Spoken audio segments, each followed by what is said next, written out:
बिस्मिल्लाहिर्रहमानिर्रहीम। Dear student, हमने जो तीन लेक्चर हमारे हो चुके हैं। हमने पहला लेक्चर जो उसमें हमने पढ़ा था कि हमारे पास डायनामिक इक्विलिब्रियम क्या होता है, उसकी मैक्रोस्कोपिक प्रॉपर्टीज हमने पढ़ी थी। और मजीद सेकंड लेक्चर में हमने 1 to 5 शॉर्ट क्वेश्चंस किए थे। और थर्ड में हमने काफ़ी ज़्यादा इंपॉर्टेंट क्वेश्चन किया था, लॉ में सेक्शन क्या होता है। हमारे पास अब जो फोर्थ लेक्चर है वो हमारे पास क्वेश्चन है 6 to 10, यानी हमने 6 से 10 तक जो है हमने क्वेश्चन करने हैं, शॉर्ट क्वेश्चन। तो आइए जरा स्टार्ट करते हैं। पहला हमारे पास क्वेश्चन है why equilibrium state is achievable या अटेनेबल फ्रॉम आइदर वे। आप इक्विलिब्रियम को किसी भी तरीका से क्यों हासिल या कैसे हासिल कर सकते हो। तो हमने ये क्वेश्चन जो है वो पहले ही हमने पढ़ा था जब हमने डायनामिक इक्विलिब्रियम की प्रॉपर्टीज पढ़ी थी। हमने पढ़ा था कि हम जो इक्विलिब्रियम की हालत को किसी भी तरीका से हम हासिल कर सकते हैं।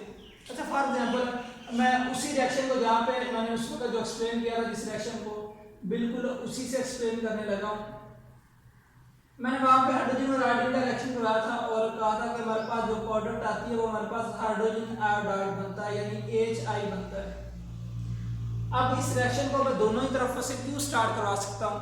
अब ये देखो, फॉर एग्जाम्पल मेरे पास ये रिएक्टेंट पड़े हुए हैं। अगर मैं रिएक्टेंट से प्रोडक्ट में जाता हूँ तो इस रिएक्शन को कहूँगा मैं फॉरवर्ड रिएक्शन। अब ये देखिए, अगर मैं इस तरह करता हूँ, दोनों को रिएक्ट करवाता हूँ, जब दोनों को रिएक्ट करवाऊंगा क्या होगा, ये दोनों रिएक्ट करके प्रोडक्ट बनाना शुरू हो जाएंगे। एक वक्त वो आएगा कि प्रोडक्ट क्या करेंगे, वो रिएक्टेंट दोबारा बनाना शुरू कर देंगे। यानी इसका मतलब है जब प्रोडक्ट दोबारा रिएक्टेंट बनाना शुरू कर देंगे, थोड़ी देर बाद क्या होगा, इक्विलिब्रियम क्या हो जाएगा, यानी rate of forward reaction equal हो जाएगा रेट ऑफ रिवर्स रिएक्शन के। रिवर्स रिएक्शन होता क्या है, उसमें प्रोडक्ट जो होते हैं वो दोबारा क्या बनाना शुरू कर देते हैं, वो रिएक्टेंट बनाना शुरू कर देते हैं। अच्छा, यह कंडीशन अगर आप रिएक्टेंट से स्टार्ट करते हो फिर भी इक्विलिब्रियम कायम हो जाता है। अगर चलिए मैं प्रोडक्ट से स्टार्ट करता हूँ, अगर मैं लेता ही पहले प्रोडक्ट हूँ तो प्रोडक्ट को जब मैं हीट करूंगा तो वो जाकर कन्वर्ट हो जाएगा हाइड्रोजन और आयोडीन में। अगर मैं प्रोडक्ट को कन्वर्ट करता हूँ आस्ते आस्ते हाइड्रोजन और आयोडीन में, एक वक्त वो आएगा कि हाइड्रोजन फिर क्या करेगी, आयोडीन के साथ रिएक्ट करके हाइड्रोजन आयोडाइड बनाना शुरू कर देगी। थोड़ा सा वक्त गुजरेगा तो फिर क्या होगा, फिर दोनों जो रिएक्शन है फॉरवर्ड रिएक्शन और रिवर्स रिएक्शन जो है दोबारा फिर दोनों का रेट बराबर हो जाएगा। इसी वजह से हम कह सकते हैं कि जो इक्विलिब्रियम की स्टेट है इसको हम अचीव कर सकते हैं फ्रॉम आइदर वे, किसी भी तरीका से, चाहे आप रिएक्टेंट से स्टार्ट कर लो या प्रोडक्ट से स्टार्ट कर लो। मजीद हमारे पास क्वेश्चन नंबर यहाँ पे 2 आ जाता है, relationship between active masses and rate of reaction. क्या ताल्लुक होता है इसका एक्टिव मास का रेट ऑफ रिएक्शन के साथ। ये भी हमने लॉ ऑफ मास एक्शन की स्टेटमेंट पढ़ी हुई है, तो इसका जो आंसर है वो भी हमें लॉ ऑफ मास एक्शन ही देता है। वो कहता है the rate at which a substance react is directly proportional to its active मास।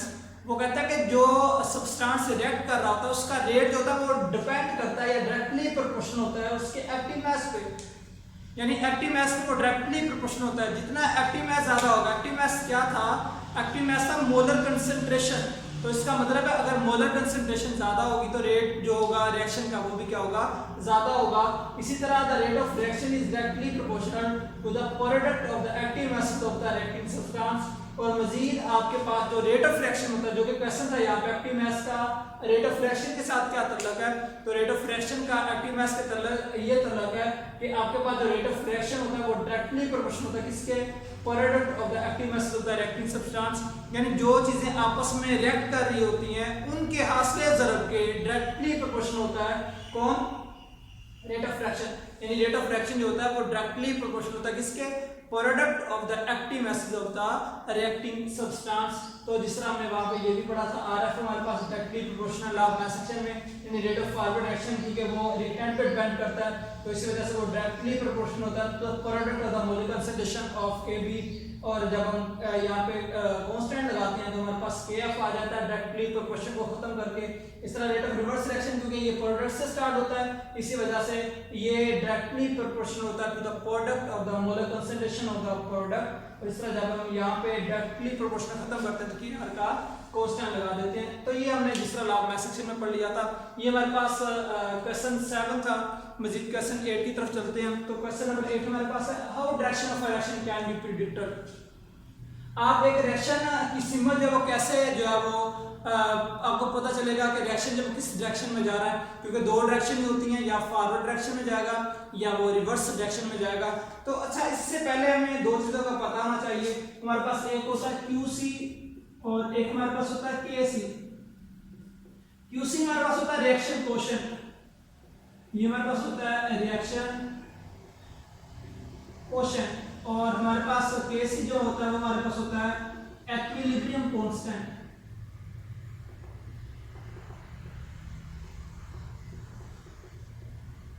ये हमारे पास होता है एक्विलिब्रियम कांस्टेंट। अब हमारे पास डायरेक्शन कैसे फाइंड करते हैं, हमने ना एक फार्मूला पढ़ा था, हमने लॉ ऑफ मैसेज में पढ़ा था, KC हमारे पास इक्वल होता है product of the molar concentration of product to the product of the molar concentration of the reactant. हमने पढ़ा था ऊपर हमारे पास क्या होता है, ऊपर हमारे पास हासिल ज़रब होता है प्रोडक्ट का, नीचे हमारे पास हासिल ज़रब होता है रिएक्टेंट का, यानी रिएक्टेंट नीचे होते हैं और जो हमारे पास प्रोडक्ट होते हैं वो क्या होता है, वो न्यूमरेटर में ऊपर होते हैं। अब आपने क्या करना है, आप रिएक्शन कैसे फाइंड करोगे।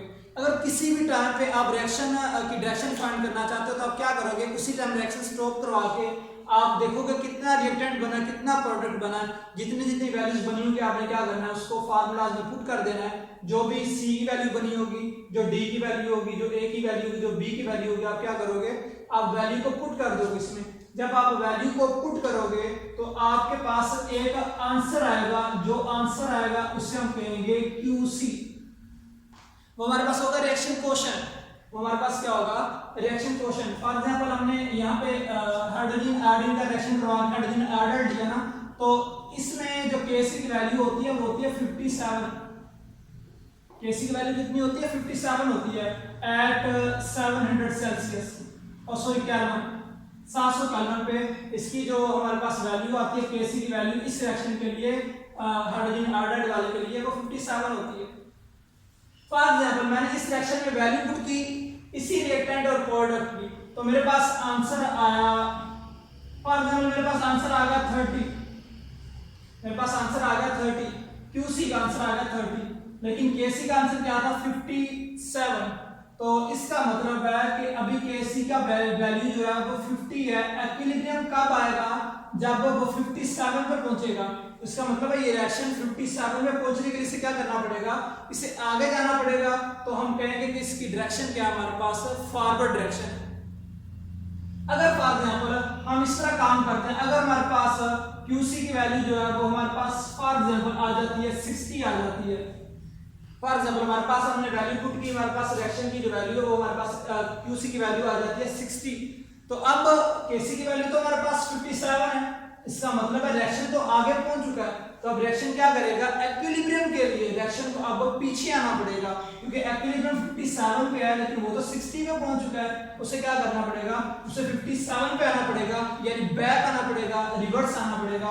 तो इस तरह के डायरेक्शन की डायरेक्शन को हम कहते हैं रिवर्स डायरेक्शन। यानी इस तरह में पता चलता है, यानी QC और KC की वैल्यू को कंपेयर करके हमें रिएक्शन की डायरेक्शन का पता चल जाता है। हम इस तरह लिखेंगे भी, अगर आपके पास चलिए मैं ऊपर लिख देता हूं, अगर QC की वैल्यू ग्रेटर हो जाए KC से, अगर QC की वैल्यू ग्रेटर हो जाए KC से, तो फिर डायरेक्शन हमारे पास क्या होगी, रिवर्स। यानी हम कहेंगे हमारे पास कौन सा होगा, रिवर्स डायरेक्शन। अगर हमारे पास जो है वो KC बड़ा हो जाए QC से, तो फिर हमारे पास क्या होगी, डायरेक्शन जो होगी वो कौन सी होगी, फॉरवर्ड।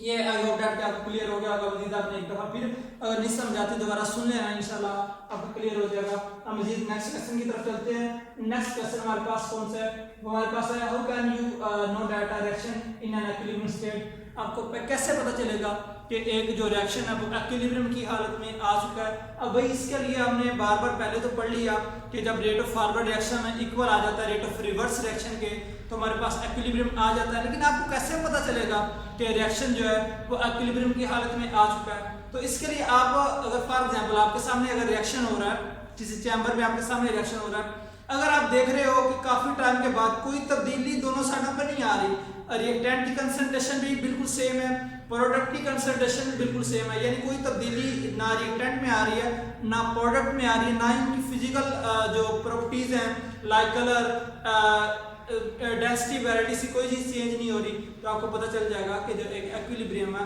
जो रिएक्शन है उसने एक्विलिब्रियम जो है वो गेन कर लिया। यानी इसका पता आपको कब चलता है, जब आपके पास RF rate of forward reaction equal हो जाता है रेट ऑफ रिवर्स रिएक्शन के, आपको पता चल जाता है कि आपका जो एक रिएक्शन है उसने एक्विलिब्रियम जो है वो अचीव कर लिया है। मजीद हमारे पास क्वेश्चन नंबर लास्ट वाला रह गया, क्वेश्चन नंबर 10 है what are the characteristic of a reaction that establish equilibrium at once. उन्होंने कहा कौन सा रिएक्शन होता है जिसमें एक्विलिब्रियम जो होती है वो जल्दी जो है एक्विलिब्रियम कायम हो जाता है, उसके आपने कैरेक्टरिस्टिक लिखनी है।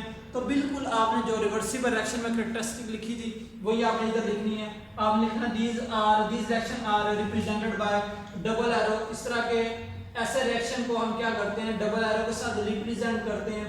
उसके बाद आपने इसकी डायरेक्शन बता देनी है।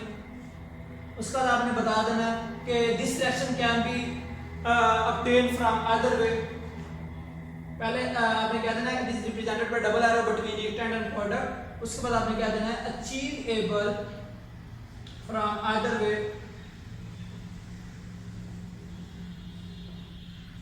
यानी रिएक्टेंट या